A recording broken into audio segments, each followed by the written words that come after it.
नमस्कार, स्वागत है आपका A1 टीवी में। मैं हूं आपके साथ उमंग माथुर और आप देख रहे हैं A1 उत्तर प्रदेश। बुलेटिन की शुरुआत करेंगे, लेकिन आइए पहले नजर डालते हैं इस वक्त की हेडलाइंस पर।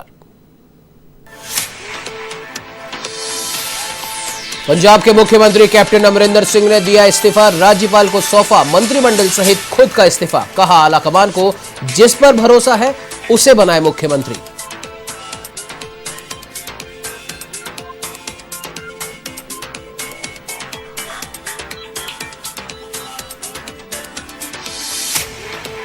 उत्तर प्रदेश के मुख्यमंत्री योगी आदित्यनाथ ने कानपुर और आगरा मेट्रो की प्रथम प्रोटोटाइप ट्रेन का किया वर्चुअल अनावरण।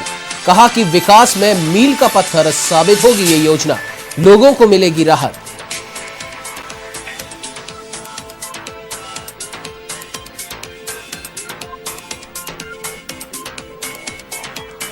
वहीं प्रियंका गांधी ने क्राइम को लेकर योगी सरकार पर बोला हमला।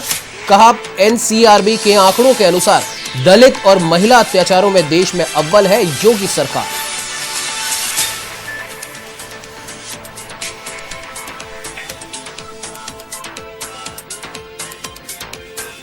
उत्तर प्रदेश पुलिस ने 3 मासूमों और महिला की हत्या का किया खुलासा। प्रेम प्रसंग में प्रेमी ने प्रॉपर्टी हड़पने के बाद तीनों बच्चों और महिला की गला रेत कर की हत्या।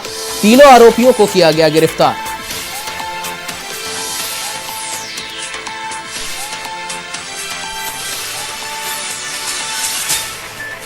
वहीं उत्तर प्रदेश बिहार सीमा पर नौबतपुर से पुलिस ने पकड़ी अवैध शराब की खेप।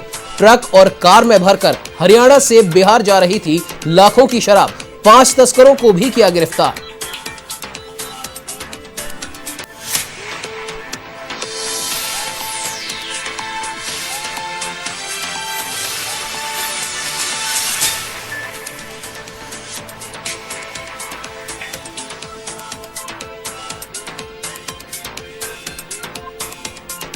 अब आइए खबरों का रुख कर लेते हैं विस्तार से। आपको बता दें कि पंजाब कांग्रेस में लंबी चली उठापटक के बाद मुख्यमंत्री कैप्टन अमरिंदर सिंह ने अपने पद से इस्तीफा दे दिया है। कांग्रेस विधायक दल की बैठक से पहले उन्होंने अपने करीबी विधायकों के साथ बैठक भी की और इसके बाद राजभवन जाकर राज्यपाल को अपना इस्तीफा सौंप दिया। आपको बता दें कि कैप्टन अमरिंदर सिंह ने अपने अलावा राज्य की पूरी मंत्रिपरिषद का भी इस्तीफा राज्यपाल को सौंपा। कैप्टन अमरिंदर सिंह जब इस्तीफा देने गवर्नर हाउस पहुंचे तो उस वक्त उनके साथ उनकी पत्नी परनीत कौर भी मौजूद थी।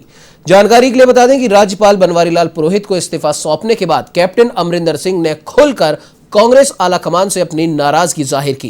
कैप्टन अमरिंदर सिंह ने कहा कि मैंने आज सुबह ही इस्तीफा देने का फैसला कर लिया था। बीते 1 महीने में जिस तरीके से 3 बार विधायकों की मीटिंग दिल्ली और पंजाब में बुलाई गई थी, उससे साफ था कि आलाकमान को मुझ पर संदेह है। ऐसे में मैंने अपने पद से इस्तीफा दे दिया है और पार्टी अब जिसे चाहे मुख्यमंत्री बना सकती है। इसके अलावा उन्होंने भविष्य की राजनीति के विकल्प खुले होने की बात कहकर पार्टी छोड़ने के संकेत दिए हैं।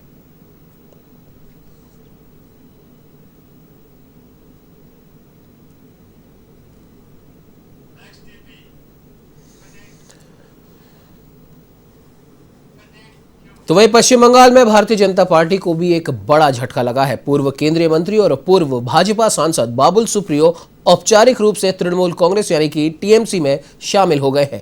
हाल ही में केंद्रीय मंत्रिमंडल में फेरबदल के बाद बाबुल सुप्रियो ने भाजपा छोड़ दी थी।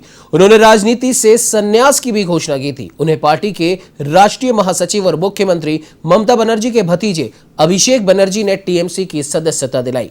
तो वहीं टीएमसी के कुणाल घोष ने बाबुल सुप्रियो के शामिल होने पर कहा कि भाजपा के कई नेता टीएमसी नेतृत्व के संपर्क में है, वे भाजपा से संतुष्ट नहीं है। तो वहीं इस्तीफा देने के बाद बाबुल सुप्रियो ने कहा कि टीएमसी में आने के बाद गर्व महसूस हो रहा है। फेसबुक पर भी राजनीति छोड़ने की घोषणा कर अगले दिन बाबुल सुप्रियो ने कहा था कि उन्होंने भाजपा के शीर्ष नेताओं से मुलाकात की, लेकिन उन्होंने अपने अगले कदम के बारे में अभी कोई निर्णय नहीं लिया है।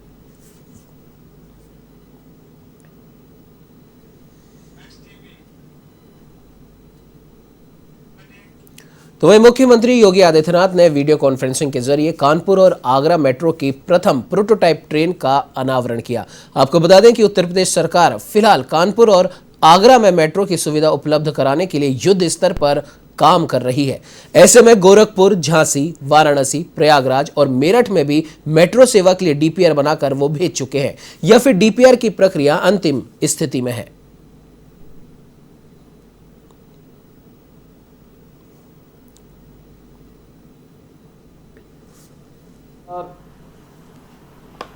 पहले इस प्रथम प्रोटोटाइप ट्रेन के अनावरण के लिए वर्चुअली मुझे यह अवसर प्राप्त हुआ है। मैं इसके लिए Uttar Pradesh metro rail corporation और messrs Alstom India transport limited के सभी पदाधिकारियों को हृदय से बधाई देता हूं। यह हमारे लिए अत्यंत उल्लास का क्षण है। मेट्रो आज की आवश्यकता है। पब्लिक ट्रांसपोर्ट का यह बेहतरीन माध्यम है और मुझे सूचित करते हुए प्रसन्नता की अनुभूति हो रही है कि देश की सबसे बड़ी आबादी का राज्य उत्तर प्रदेश आज अपने 4 शहरों में पब्लिक ट्रांसपोर्ट की इस बेहतरीन सुविधा का संचालन कर रहा है, जिसमें प्रदेश की राजधानी लखनऊ, गाजियाबाद, नोएडा और ग्रेटर नोएडा और वर्तमान में हम लोग कानपुर और आगरा में मेट्रो की पब्लिक ट्रांसपोर्ट सेवा को उपलब्ध कराने के लिए Uttar Pradesh metro rail corporation युद्ध स्तर पर कार्य कर रहा है। तो ये आपको बता दें कि कांग्रेस की महासचिव और उत्तर प्रदेश की प्रभारी प्रियंका गांधी लगातार योगी सरकार पर हमलावर हैं। प्रियंका गांधी ने अब उत्तर प्रदेश में अपराध के मुद्दे पर योगी सरकार को आड़े हाथों लिया। प्रियंका ने राष्ट्रीय अपराध रिकॉर्ड ब्यूरो की रिपोर्ट का भी हवाला दिया। प्रियंका ने ट्वीट कर कहा कि एनसीआरबी के आंकड़ों के अनुसार महिलाओं और दलितों के खिलाफ अपराध, हत्या, अपहरण के मामलों में और हिंसक अपराधों के मामले में उत्तर प्रदेश टॉप पर है। उत्तर प्रदेश सरकार के दावों के ठीक उलट उत्तर प्रदेश में अपराध राज चरम पर है।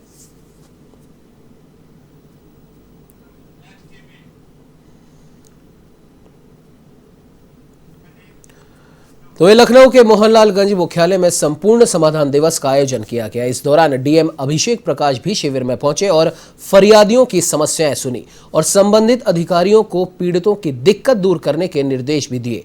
आपको बता दें कि डीएम अभिषेक ने बताया कि प्रशासन राजधानी में काम कर रहा है, चाहे वो गुंडा हो या माफिया, लगातार उनसे जमीन खाली कराई जा रही है और आगे भी इसी तरह से हमारी कार्रवाई लगातार चलती रहेगी। इससे शासन के आदेश पर गुंडा एक्ट और भूमाफिया कानून के तहत भी कार्रवाई की जाएगी।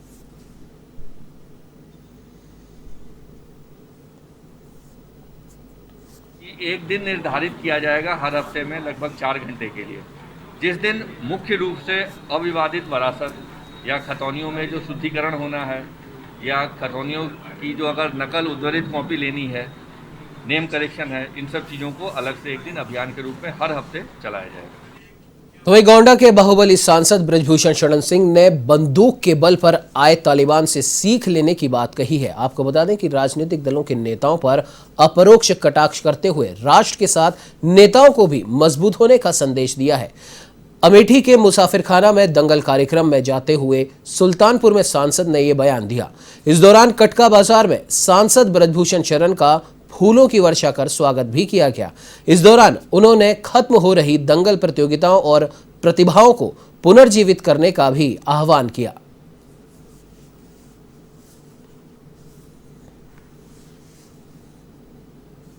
पाकिस्तान के अंदर घटी है और बंदूक के बल पर जिस तरीके से तालिबानियों ने कब्जा किया है, उससे ये बात निकल करके आती है कि देश का राष्ट्र भी स्वस्थ होना चाहिए, राष्ट्र मजबूत होना चाहिए, राष्ट्र का नेता मजबूत होना चाहिए। लेकिन राष्ट्र कब मजबूत होगा? जब देश के हर लोग मजबूत होंगे। विपक्ष भटका हुआ है।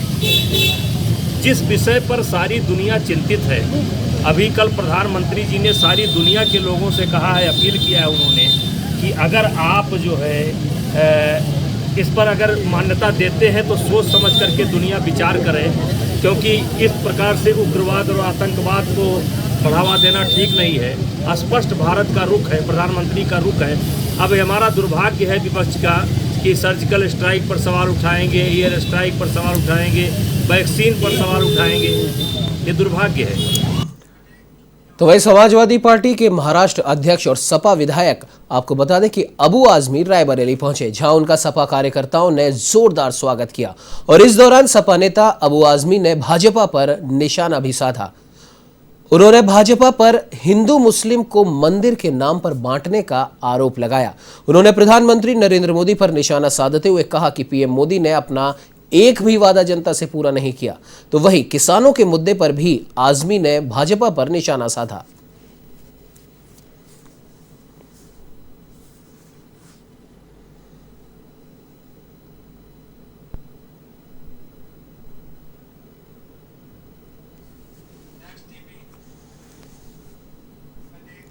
तो वहीं सुल्तानपुर में भाजपा के प्रबुद्ध सम्मेलन में सपा अध्यक्ष अखिलेश के बुलडोजर वाले बयान पर भाजपा प्रदेश उपाध्यक्ष ने पलटवार किया है। प्रदेश उपाध्यक्ष विजय बहादुर पाठक ने कहा कि अब हर अवैध संपत्ति पर बुलडोजर चलेगा, चाहे व्यक्ति कितना भी प्रभावशाली क्यों ना हो। इस दौरान प्रबुद्ध सम्मेलन में विजय बहादुर पाठक ने इस बार स्थानीय लोगों से भाजपा का विधायक चुनने का आह्वान भी किया। उन्होंने कहा कि प्रधानमंत्री नरेंद्र मोदी के सपनों को सच करने के लिए भाजपा को जिताना जरूरी है।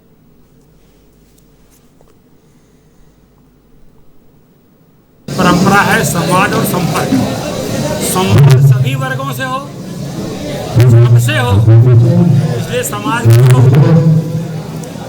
का जो प्रबुद्ध वर्ग है उससे भी हमारा संवाद हो। इसलिए सभी विधानसभाओं में हम प्रबुद्ध वर्ग सम्मेलन कर रहे हैं। प्रथम चरण में हम प्रबुद्ध वर्ग सम्मेलन विधानसभा वार कर रहे हैं। इसका दूसरा चरण भी हम नवंबर में प्रारंभ करेंगे। नवंबर में हम वर्गवार करेंगे, यानी जो वर्ग है, वकील है, शिक्षक है, अध्यापक है, प्राथमिक अध्यापक है, बिल्डर है, सीए है, व्यापारी है, जो समाज के विभिन्न वर्ग हैं उनके साथ संवाद करते हुए हम समाज के सभी वर्गों के लिए हमने काम किया है। तो स्वाभाविक रूप से हम अपनी उपलब्धियां बताएंगे। तो वही समाजवादी पार्टी महिला सभा की राष्ट्रीय अध्यक्ष जूही सिंह का आपको बता दें कि गोरखपुर का दौरा रहा। इस दौरान समाजवादी पार्टी के कार्यकर्ताओं ने उनका स्वागत भी किया। तो वहीं संजय निषाद को उन्होंने साइकिल भी भेंट की। आपको बता दें कि प्रदेश सरकार के खिलाफ जूही सिंह ने अनोखा प्रदर्शन किया है। जूही सिंह का मानना है कि गोरखपुर जिले में बारिश होने के बाद महानगर जलमग्न हो रहा है। उत्तर प्रदेश के मुख्यमंत्री योगी आदित्यनाथ का गृह जनपद होने के नाते यहां पानी निकासी की व्यवस्था ही नहीं है।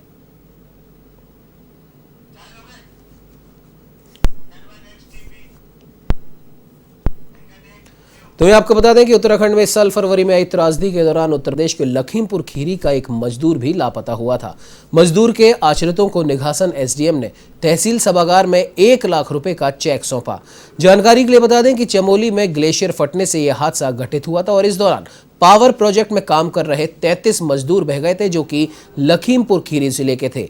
इन मजदूरों के लिए ही मुख्यमंत्री योगी आदित्यनाथ ने सहायता की घोषणा भी की थी, जिसके तहत ये सहायता राशि का चेक सौंपा गया।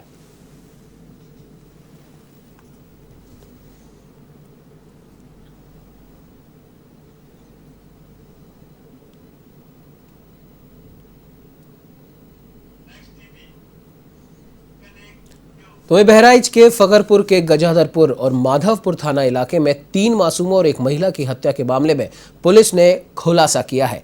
1 हफ्ते पहले हत्यारों ने इस हत्याकांड को अंजाम दिया था। जानकारी के लिए बता दें कि पुलिस हत्या के पीछे प्रेम प्रसंग और लाखों की रकम हड़पने का उद्देश्य बता रही है। 24 घंटे के अंदर ही इस हत्याकांड को अंजाम दिया गया था और तीनों आरोपी फकरपुर के ततेहरा के निवासी बताए जा रहे हैं। हत्यारों के सरगना ने महाराष्ट्र में महिला को प्रेम जाल में फंसाकर उसकी प्रॉपर्टी बिक्री कराने के बाद बहराइच लाकर 3 मासूमों और उस महिला की गला रेत कर हत्या कर दी। इस मामले के खुलासे के बाद पुलिस टीम के लिए भी इनाम की घोषणा की गई है।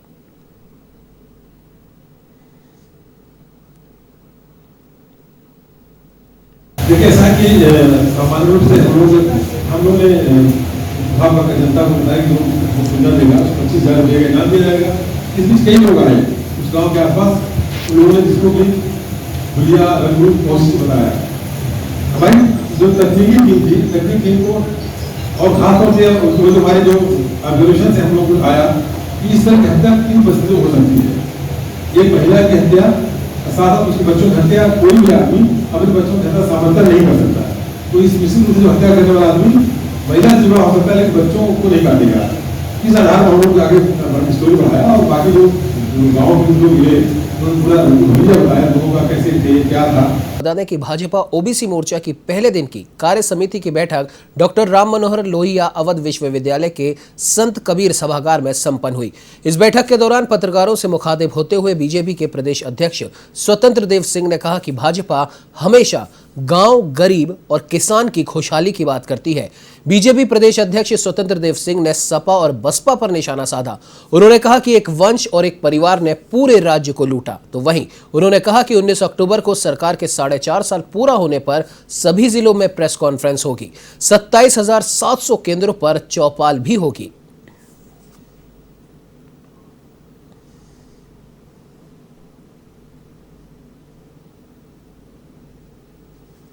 पंक्ति के अंतिम व्यक्ति भर पेट भोजन मिले, रहने को छत मिले, शिक्षा फ्री हो, आवास फ्री हो, चिकित्सा फ्री, उसके लिए आदरणीय नरेंद्र मोदी जी एक एक कदम आगे बढ़ रहे हैं। सपा बसपा की बात क्या करना है, जो एक वंश और एक परिवार ने पूरे राज्य को लूटा है और एक खानदान ने भ्रष्टाचार की पराकाष्ठा किया है और पूरे राज्य को लूटा है। इसलिए सपा बसपा की बात, एक ईमानदार नेतृत्व चाहिए, परिश्रमी नेतृत्व चाहिए जो गरीबों की चिंता कर सके, गुंडागर्दी को समाप्त कर सके और गरीबों की खुशहाली कर सके। और 12 बजे रात में कोई बेटी निकले तो सम्मानपूर्वक अपने घर में पहुंच जाए, ऐसा नेतृत्व किसी के पास है तो आदरणीय योगी राठी के लिए है।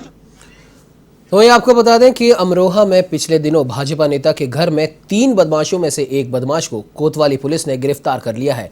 जानकारी के लिए बता दें कि भाजपा नेता युद्धवीर सिंह के सीमा एनक्लेव कॉलोनी में स्थित घर में 6 सितंबर को 3 बदमाश घुस गए थे, जिनकी सीसीटीवी कैमरे में फुटेज भी कैद हुई थी। पुलिस ने एक आरोपी को अवैध हथियारों के साथ गिरफ्तार कर लिया है।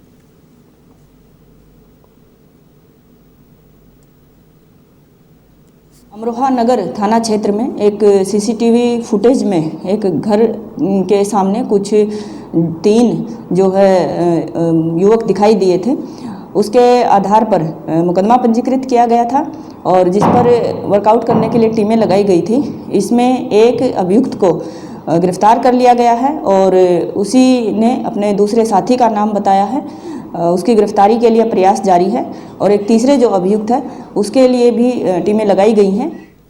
तो वहीं कानपुर देहात में लगातार हो रही तेज बारिश से कई कच्चे मकान ढह गए हैं। आपको बता दें कि मकान ढहने से कई मवेशियों की मौत तक हो गई है। तो वहीं लोगों का सामान भी मलबे में दब गया है। तो वहीं इन लोगों को अभी तक ग्राम पंचायत से आवास योजना का लाभ भी नहीं मिला। अधिकारियों की लापरवाही के कारण इन लोगों को आवास योजना का लाभ नहीं मिल पाया और आज ये बेघर होने को मजबूर है। तो वहीं जब इस मामले में जिलाधिकारी से बात करनी चाहिए तो वो कैमरे के सामने आने से बचते नजर आए। इधर अकबरपुर रनिया विधायक प्रतिभा शुक्ला का भी मानना है कि कर्मचारियों की लापरवाही के कारण ही इन लोगों को आवास योजना का फायदा अभी तक नहीं मिल पाया है। उन्होंने कहा कि गरीब पात्रों की सूची पता करके उन्हें आवास दिलाने का कार्य किया जाएगा।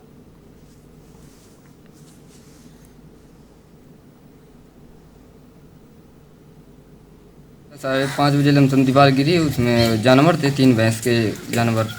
अभी एक भैंस 3 दिन पहले भी आनी है, उसका भी जानवर था और उसमें बहन भी थी मेरी, कम से कम दब गई। फिर गांव के लोग आए, उन्होंने निकाला। हम अब चाचा के यहाँ पर थे। अब बहन कहाँ है? जिला अस्पताल है। मेरे घर में आज लगातार 3 दिन बारिश के कारण ये दीवार जो है ना गिर गई है, सब सामान दब गया है और बच्चे भी जो है चोटिल हो गए हैं और शासन प्रशासन से किसी प्रकार की सुनवाई नहीं हो रही है। आवास के लिए कई बार दरख्वास्त दी हमने, लेकिन आज तक कभी कोई सुनवाई नहीं हुई। देखिए, सरकार ग्रामीणों के लिए बहुत काम कर रही है, लेकिन ये आवास योजना के अंतर्गत जो पात्र है उसी को आवास मिलेगा। यदि एक भी मतलब पक्की दीवार है तो आवास नहीं मिलेगा। तो वहीं गाजीपुर में बिजली विभाग की घनघोर लापरवाही सामने आई है। मामला गाजीपुर के जखनिया तहसील के सिखड़ी गांव का बताया जा रहा है, जहां बिजली विभाग पिछले 11 सालों से पंचायत भवन को बिजली का बिल भेज रहा है। और मजेदार बात तो यह है कि पंचायत भवन में तो बिजली का कनेक्शन ही नहीं है, ना तो खंबे लगाए गए हैं और ना ही तार। 2010 में ग्राम प्रधान राजमती देवी ने पंचायत भवन को बिजली मुहैया कराने के लिए विभाग को 20,000 की रकम जमा की थी और इसी रकम से पंचायत भवन में खंबे और तार लगाकर बिजली शुरू करनी थी। लेकिन बिजली विभाग के अधिकारियों की लापरवाही का आलम देखिए कि 20,000 रुपए जमा होने के बाद भी काम नहीं किया गया। बिजली बिल आने को लेकर प्रधान ने विभागीय अधिकारियों के 3 साल पहले भी अवगत कराया था, लेकिन उसके बावजूद अभी तक बिना कनेक्शन के ही बिजली का बिल लगातार आ रहा है, तो वही बिजली विभाग के अधिकारी केवल मामले की जांच की बात कहकर आगे कार्रवाई करने की बात कह रहे हैं।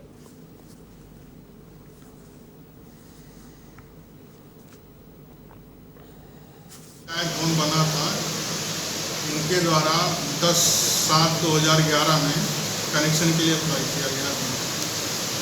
उस समय जो भी रहा हो, इनको कनेक्शन मिला या नहीं मिला, इन्होंने 1 हफ्ते पहले हमारे पास कंप्लेन किया अपने सारे डॉक्यूमेंट्स के साथ, जिसकी जांच के लिए हमने SDO को आदेशित कर दिया था। जो भी उसकी फाइंडिंग होगी, और ये विद्युत का उपभोग कर रहे हैं तो विद्युत का बिल देंगे, अगर वो विद्युत का उपभोग नहीं किया होंगे तो उनका बिल को भी खत्म कर दिया जाएगा। तो वही पीलीभीत पुलिस ने सराफा व्यापारी से लूट के मामले में फरार अपराधियों को गिरफ्तार कर लिया है। जेल थाना इलाके में सराफा व्यापारी के साथ लूट की वारदात घटित हुई थी। पुलिस ने 24 घंटों के अंदर ही बदमाशों को पकड़ लिया। आपको बता दें कि पुलिस ने आरोपियों के पास से लूटा गया माल भी बरामद किया है। पकड़िया मस्जिद रोड पर स्थित शिव ज्वेलर्स दुकान पर 3 लोग सोने की चेन खरीदने के बहाने से गए थे। उसके बाद वे वहां से चले गए। इसके बाद बदमाशों ने दुकानदार को रास्ते में रुकवाकर उसके साथ लूट की इस वारदात को अंजाम दिया और 1,50,000 की कीमत की सोने की चेन सहित नकदी और कुछ जरूरी कागज लूटकर फरार हो गए थे।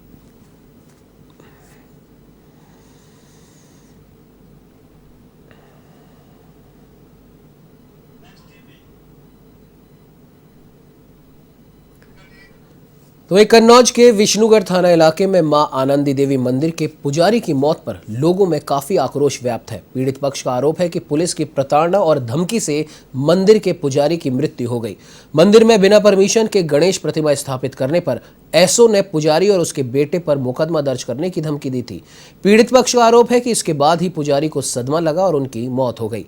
स्थानीय लोगों में पुजारी की मौत के बाद आक्रोश व्याप्त है और वे आरोपी पुलिस अधिकारी के खिलाफ कार्रवाई की मांग कर रहे हैं।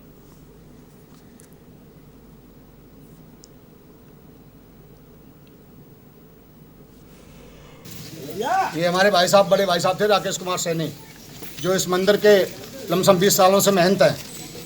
मंदिर पे गणेश प्रतिमा का आयोजन किया गया था, जिसमें आरती पूजा करके हम लोग बैठे थे। प्रसाद का वितरण होने जा रहा था। माननीय सीओ साहब, माननीय थाना देश विष्णुगढ़ सत्यप्रकाश जी आए।